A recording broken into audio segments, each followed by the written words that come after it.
Hello students, आज मैं इस वीडियो में बताऊंगा आपको कि वॉइसेज ऑफ डबल ऑब्जेक्ट्स क्या होता है। यानी किसी भी सेंटेंस में दो ऑब्जेक्ट्स आते हैं तो उसका वॉइस कैसे बनता है। इसका पहले आप देख लेंगे स्ट्रक्चर क्या होता है। सब्जेक्ट, यहाँ हेल्पिंग वर्ब रहे न रहे उससे मतलब नहीं है, रह भी सकता है नहीं भी रह सकता है। फिर वर्ब होता है और एक ऑब्जेक्ट ऐसे आया और प्लस फिर एक ऑब्जेक्ट आता है, इसको हम कहते हैं डबल ऑब्जेक्ट्स। यानी किसी भी सेंटेंस में ऐसा हो सकता है और किसी भी टेंस में ऐसा हो सकता है। ये कोई जरूरी नहीं होता है कि कोई पार्टिकुलर सेंटेंस होता है, बस ट्रांजिटिव वर्ब होना चाहिए और उसके बाद ऑब्जेक्ट दो तरह से आता है।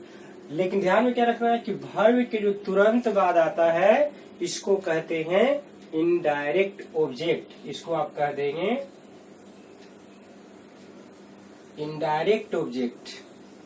और लास्ट में जो आता है ये होता है डायरेक्ट ऑब्जेक्ट। इसमें एक चीज और खास देखना होगा कि इनडायरेक्ट ऑब्जेक्ट जो होता है वो जनरली होता है लिविंग बीइंग्स, किसी मनुष्य के लिए जनरली ज्यादातर आता है। और इनडायरेक्ट ऑब्जेक्ट होता है नॉन लिविंग ऑब्जेक्ट्स, इसको कर सकते हैं। तो इस तरह से कोई भी सेंटेंस कोई भी टेंस का हो सकता है ऐसा। आप एक एग्जांपल में ले लेंगे, सिंपल प्रेजेंट का देते हैं आपको। जैसे आप यहाँ देखेंगे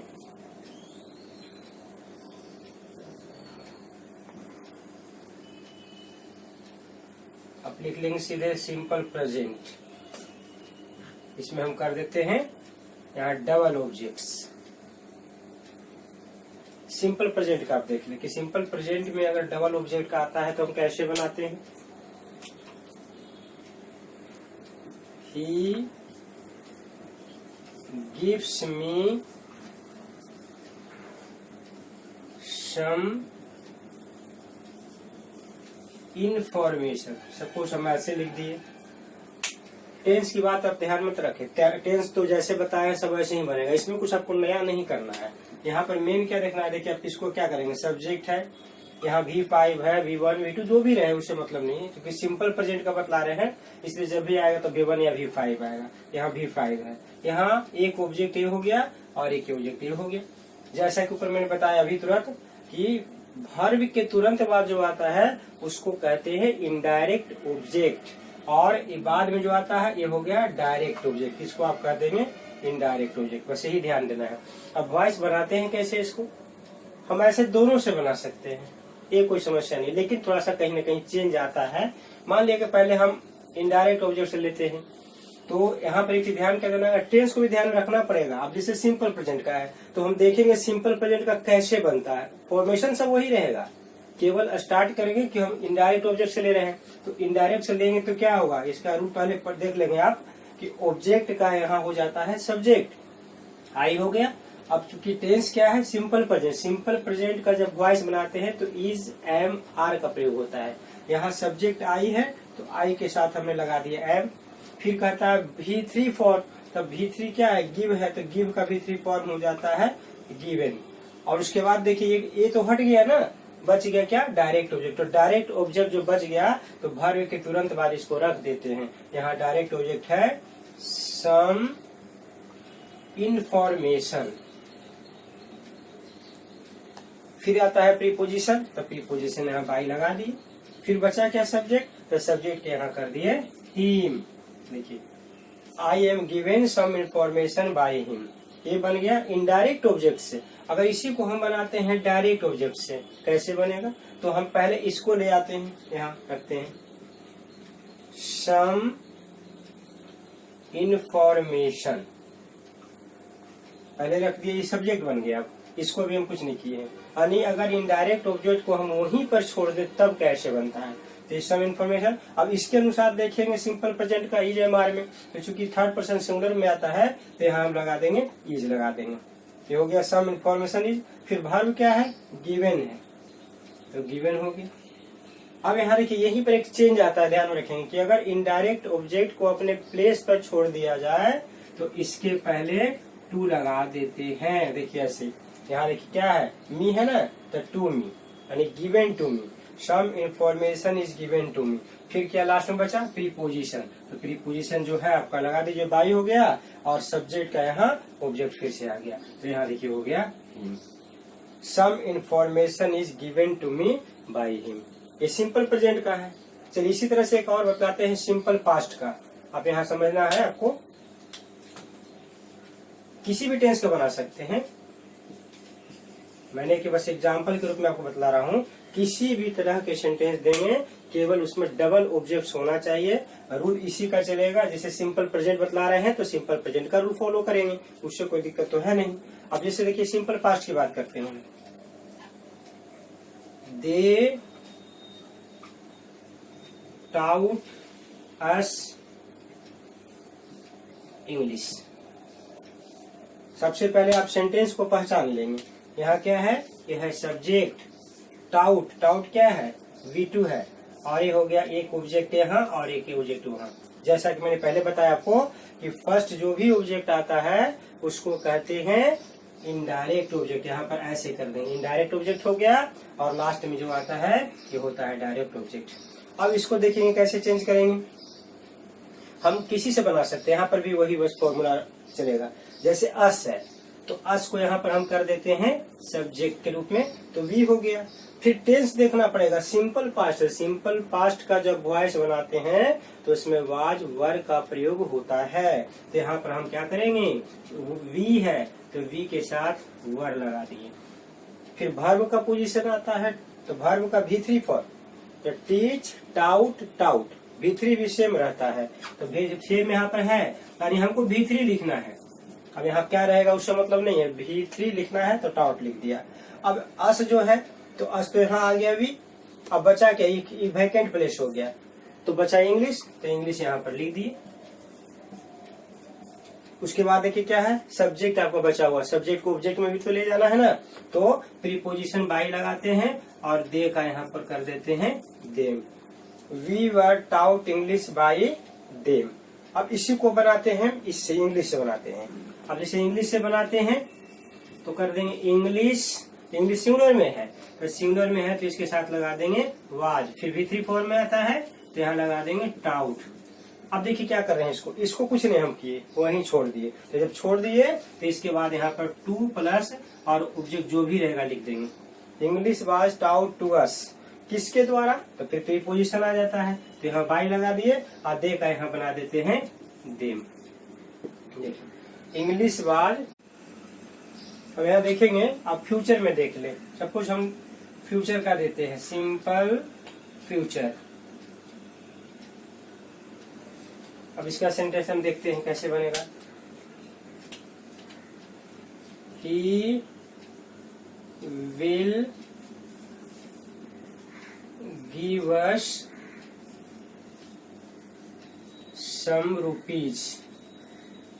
आप ऐसे कर दिए, देखिए विल सेल आता है तो फ्यूचर हो जाता है। ये फ्यूचर इंडेफिनिट का है। यहाँ देखिए इसको ब्रेक कर लीजिए, subject, helping verb, V1।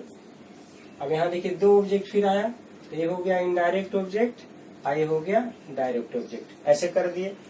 Formula यहाँ भी चलेगा। यहाँ सिंपल फ्यूचर का सेंटेंस है, तो सिंपल फ्यूचर में हम देखेंगे इसका फॉर्मेशन का तरीका क्या है। तो जो तरीका है उसी तरीका को हम यहाँ फॉलो करेंगे।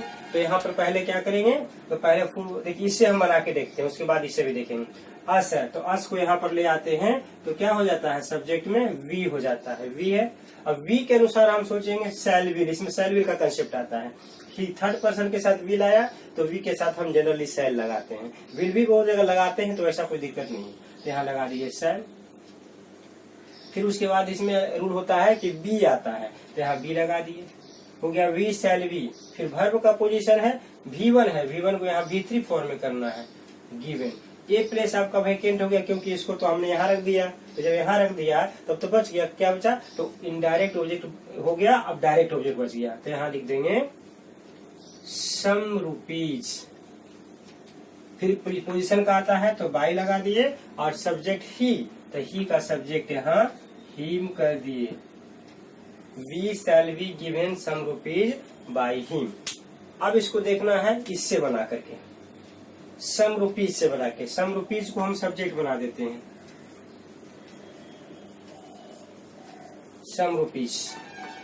अब सम रुपीज है तो ये प्लूरल सिंगुलर से यहाँ मतलब नहीं होता, यहाँ पर मतलब होता है first person, second person, third person से, यानी सैल विल कैसे लगता है, क्योंकि रुपीज जो कह रहे हैं ना ये थर्ड पर्सन है, थर्ड पर्सन में जनरली विल का प्रयोग होता है, तो यहाँ पर हम विल लगा देते हैं।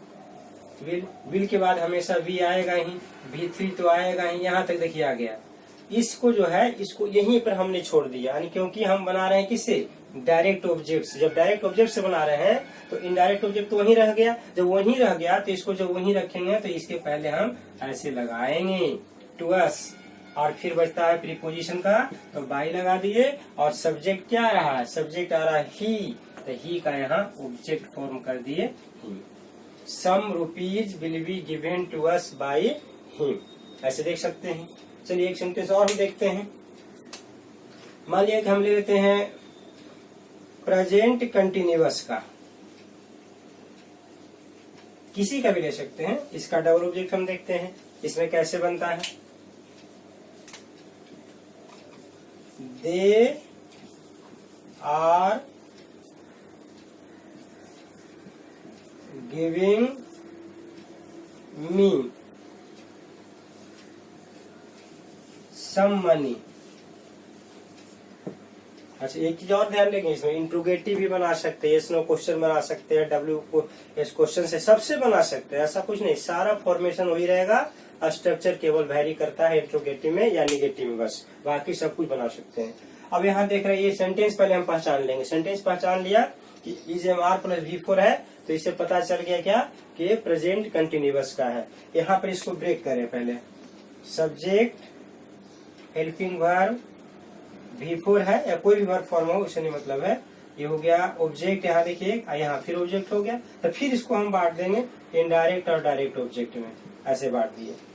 अब हम किससे बनाए, पहले हम इससे बना के देखेंगे, मी से, तो मी का सब्जेक्ट लाते हैं यहाँ तो आई हो जाता है। अब आई के साथ क्या लगता है, तो प्रेजेंट कंटिन्यूअस में रहता है तो इजम आर ही लगता है, इसमें चेंज नहीं होता है, केवल सब्जेक्ट के अनुसार देखना होगा। यहाँ सब्जेक्ट आई आया है तो आई के साथ यहाँ लगा दिए एम, और एम के बाद देखिए इसमें क्या होता है V4, तो V4 जब रहता है तो बीइंग प्लस V3 फॉर्म आता है सभी में, तो बीइंग हो गया और गिव का V3 फॉर्म दे देंगे given, I am being given. इसको जो ऑब्जेक्ट है इससे चूंकि यहाँ ले आए हैं तो ये प्लेस वैकेंट हो गया, जब वैकेंट हो गया तो बचा क्या, डायरेक्ट ऑब्जेक्ट बचा, इसको लिख देते हैं सम मनी। फिर प्रीपोजिशन क्या आता है बाई, या बाई के बाद क्या होगा, सब्जेक्ट का ऑब्जेक्ट हो जाएगा, तो दे का यहाँ लगा देते हैं them, I am being given some money by them. फिर एक देखते हैं इससे बना के, डायरेक्ट ऑब्जेक्ट से बना के देखते हैं, हम यहाँ पर रख देते हैं some money. Some money, money singular होता है, मनी अकाउंट होता है, इसलिए इसके साथ हमेशा इज का प्रयोग होता है, यहाँ लगा दिए इज लगा दिए। फिर देखिए वर्ब 4 है, तो वर्ब 4 V4 है, तो इसमें क्या करेंगे बीइंग प्लस V3 गिवन, इसको हमने प्लेस को नहीं हटाया, वहीं छोड़ दिया मी को, तो हमको क्या करना पड़ेगा, यहाँ टू रखना पड़ेगा और फिर ऑब्जेक्ट ऐसे रख देंगे to me, some money is being given to me. अब क्या बचा, प्रीपोजिशन का पार्ट बचा, तो यहाँ बाई लगा दिए, और यहाँ सब्जेक्ट क्या है, दे है, तो देम है, देम हो गया।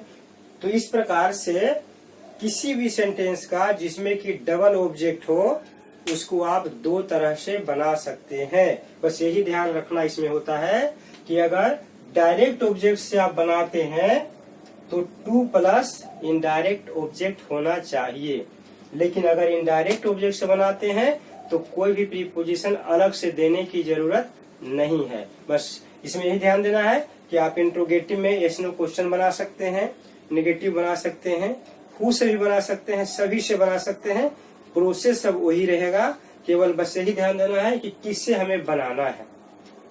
ज्यादातर अच्छा देखा जाता है क्या कि जो भी इनडायरेक्ट ऑब्जेक्ट होता है लोग इससे ज्यादा बनाना पसंद करते हैं, क्योंकि पर्सन को डिनोट करता है।